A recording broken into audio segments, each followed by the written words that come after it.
Series 1 of the Scale Up Your Sales and Marketing podcast is powered by Enterprise Nation, providing expert support for small businesses in the UK. Welcome to episode 9 of the Scale Up Your Sales and Marketing podcast. And today we're going to be asking Leisa a really important question.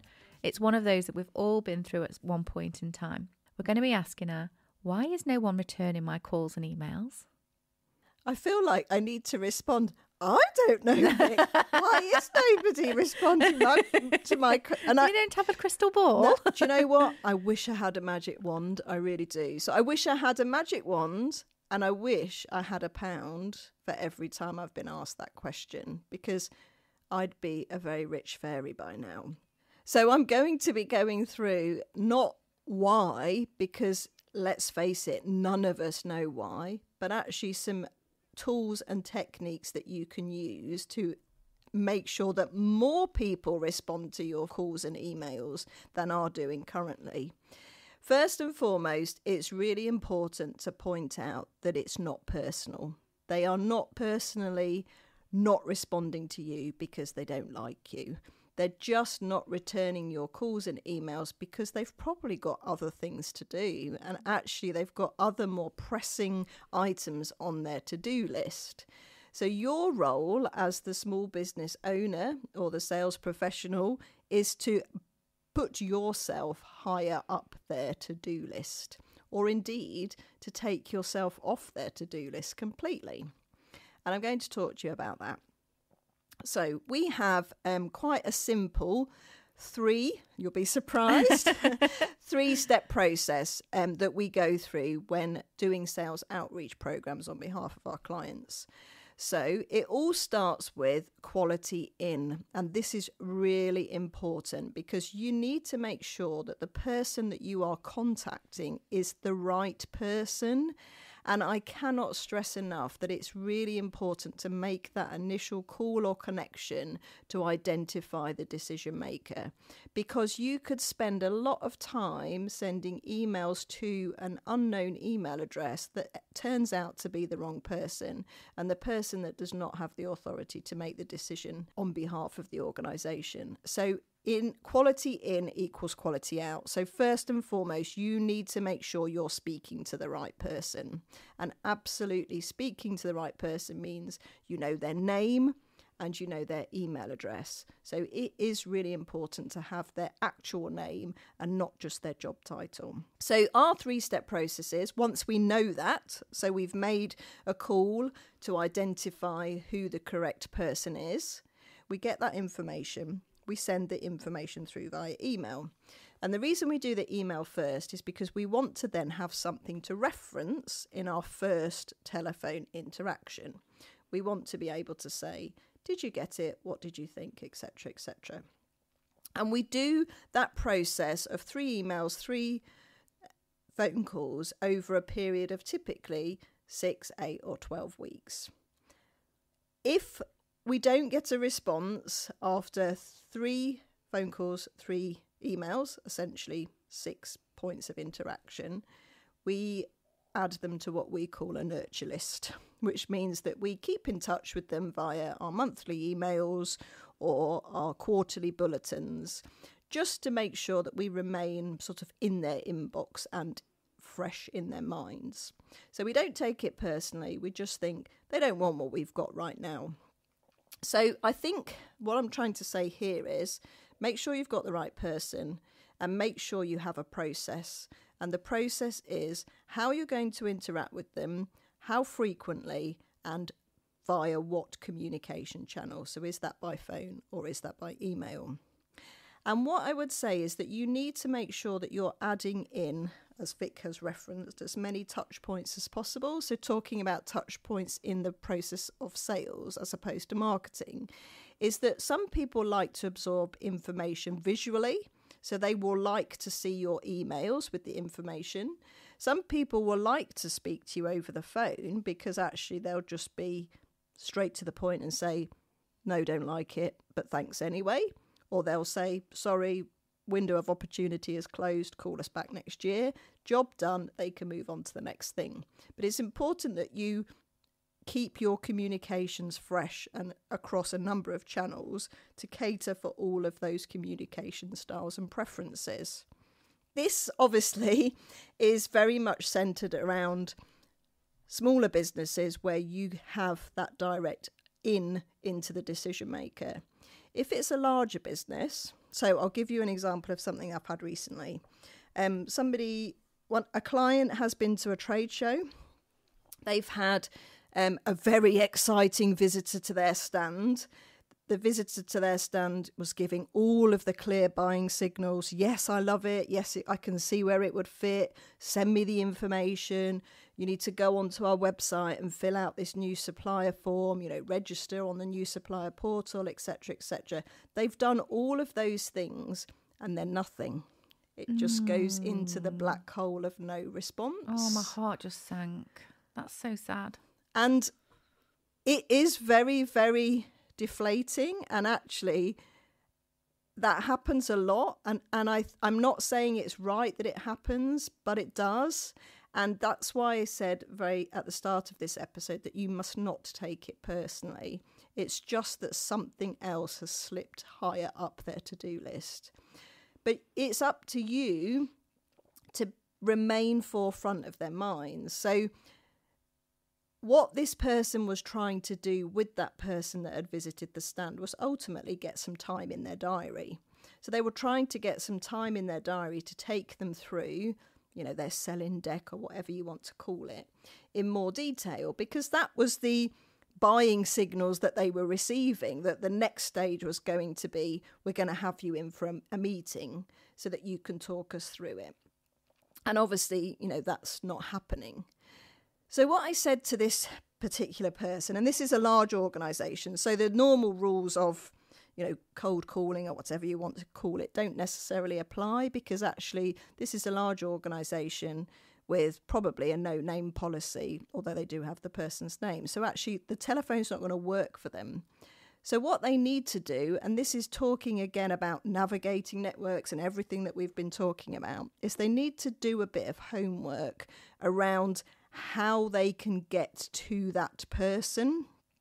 So these are some of the things that I recommended. Are there any industry events that this particular organisation, not the individual, but this particular organisation are attending, either as attendees or are speaking at, or are sponsoring, or are hosting? So any physical in-person events where you can actually rock up and stalk them. Correct. I thought, I know where she's going here. Because why not? It's that thing at a trade show, isn't it? If you've ever been to a trade show and there's a seminar, which there is a lot, and there's somebody on the stage and you think, I've done this loads. You think, I'm only sitting here for 45 minutes because I want that one moment of fame at the end when I can actually come and speak to you.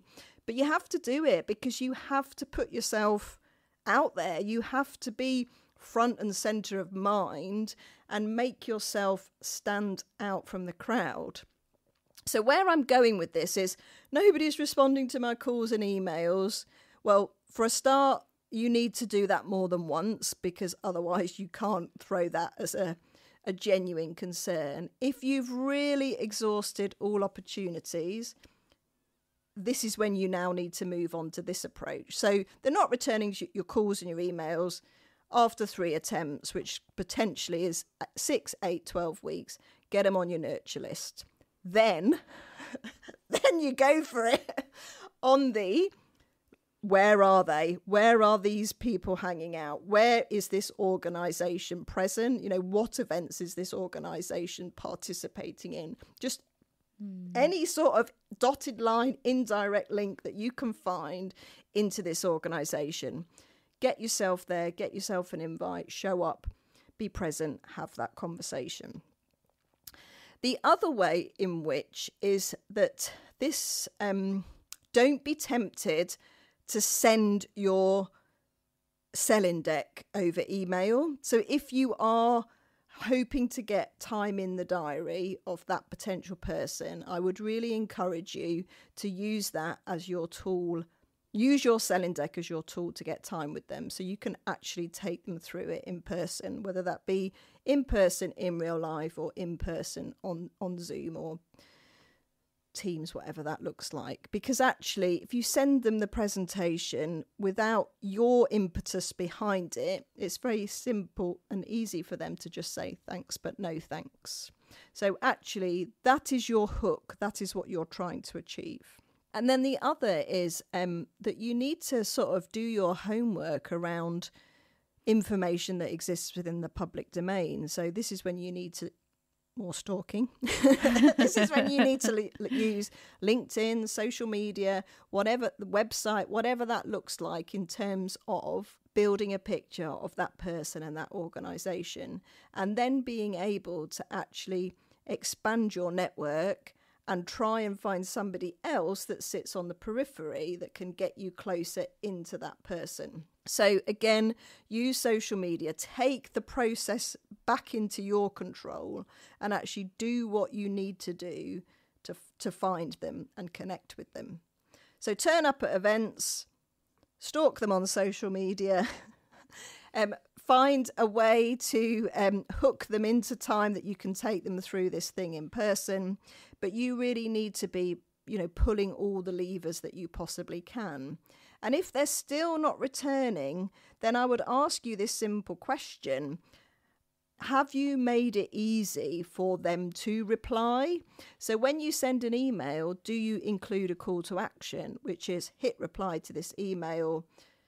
I'd like to come and see you on this day. Is 12 o'clock okay? You need to give them a call to action and a reason to respond to you and to actually get that follow-up. So this is what I would say. Are you sending emails that just give information without asking for anything back? Because if you are, then actually there's no reason for them to reply, is there? Because you're not asking for that reply. So ask for that reply. And the reason why we do what we do 3 times is because there is a saying that goes, once is an accident, twice is a coincidence, 3 times is a habit. So once they've heard from you 3 times via phone and email, if nothing else, they at least know your name. They know your name, the name of your company, and the product or service that you sell. So you're now on their radar. And do you know what? If you're going to an event as a business, then let them know that you are going to that event and they can connect with you there. So my magic wand has not been waving very high for this particular episode because I don't have the answer. I really wish that I did, but I would just really challenge you every time you send an outbound communication. Are you giving that person a reason to come back to you? And are you actually taking control of that process? So if you send one email and then sit there and say, nobody's responding to my emails, get on the phone, get to an event that they're going to be at, get on LinkedIn. There are so many more things that you can do, but it is your responsibility to chase them, not their responsibility to respond to you. And I know that might sound harsh, and anyone new to sort of this type of thing would think, well, that's absolutely ludicrous. Why should I have to do all this chasing? They should be coming back to me. Well, that's just the way it is. Would you agree? Yeah, definitely. Yeah, I think sales can be a two-way thing, can't it? It's not just like put your marketing stuff out there and spray and pray and just expect everybody to come running. It's actually, if you want to be more proactive than just doing the marketing, then a sales outreach needs to go hand in hand. Absolutely. And that's the beauty of everything we're doing, is that it's building that wider picture of sales and marketing and how they dovetail together. Yeah. And I think this whole podcast series is very much around giving you some tools and enablers to take control of these processes yourself.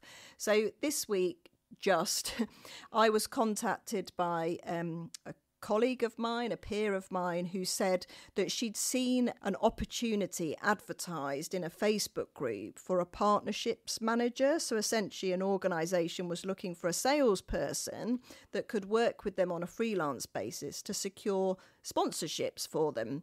And she said, I saw it and I thought of you and I thought you'd be brilliant for it.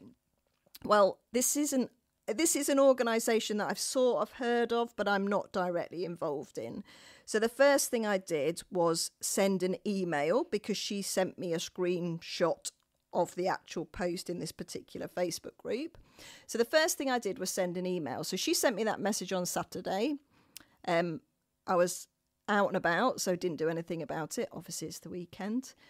So Monday, first thing I did Monday morning was I sent an email, and I referenced my contact who'd put me in touch with this, because I deem her to be somebody with influence in that particular world. So all of the things I've talked about before, I did a bit of names dropping. So I said that she'd made me aware of it. I said, this is who I am, this is what I do, this is my credentials, so this is my email, 1, 2, 3. And then I said, I would love the opportunity to discuss this role in more detail. Here is my contact details. So that was on Monday. I then requested to join the Facebook group, because I thought, well, I better do that. And again, on my request to join, I put, this person pointed me towards you and requested to join. My request to join was accepted. By Wednesday, I hadn't heard anything. So I went back into the Facebook group and commented on the specific post asking for this partnerships manager, and just said, I have emailed you about this post. I would love to hear more about it. Looking forward to your response. Poke. And in a way, I did think, I shouldn't do that, because, maybe that's like, I'm letting the competition know that I'm in the running sort of thing. And then I thought, no, hold on. I might put them off if they know you're going for it. And I thought, I've got to practice what I preach, Absolutely, haven't I? yeah, Because this is who they're looking for. Yeah. They're looking for somebody proactive that is going to go out to potential sponsors to join their community. Yeah. So, they need to see that you've got the guts to be out there. And do you know the reason why I did that was because I consider myself to be pretty good at this, navigating networks, but I could not find the messaging facility or a contact number for this particular person. So I thought, well, I'm just going to have to put myself in the hands of the metaverse then, aren't I? So I replied, and she commented straight back, hi, Lisa. Yes, we've had quite a few inquiries. We have received yours. We'll be back in touch with you very soon. I haven't heard, so let's wait and see. Have you not picked up the phone? I can't find her. I can't find her phone number. This is it. If I could find, this is the point that I'm making, is I'm owning that process. So I'm not sitting there going, oh, I've emailed her on Monday and she hasn't come back to me. Yeah. So if I can find her email, which actually challenge accepted, Vic, I'm going to find her email. No, her email, her phone number. I will call her, because I can do that. And actually that demonstrates intent, and it demonstrates that I'm keen and I want to know more and I want to work with them. And actually these traits that I'm displaying is what they're going to get from me if they take me into the fold as their partnerships manager. So this is what I'm saying, is it's not enough to just say no one's returning my calls or emails. You've got to do the legwork. And I'm going to leave you on this. So when I, sort of early in my stage of doing business, I got a bee in my bonnet about getting a particular client's product into a very large international hotel chain. And it became like my personal mission to get these drinks listed in this hotel, which I did actually achieve, by the way, but it took 3 years to do it. And the person that was my point of contact, or one of my points of contact, when we eventually got the drinks listed and we knew exactly where they were going and when, he replied via email and he said, thank you for persisting. Most suppliers don't. And I'm going to leave you on that.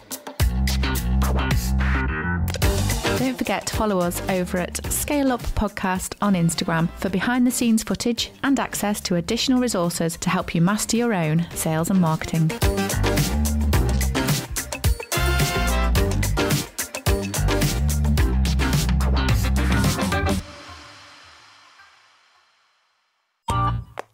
This has been a Monkey Pants Productions podcast.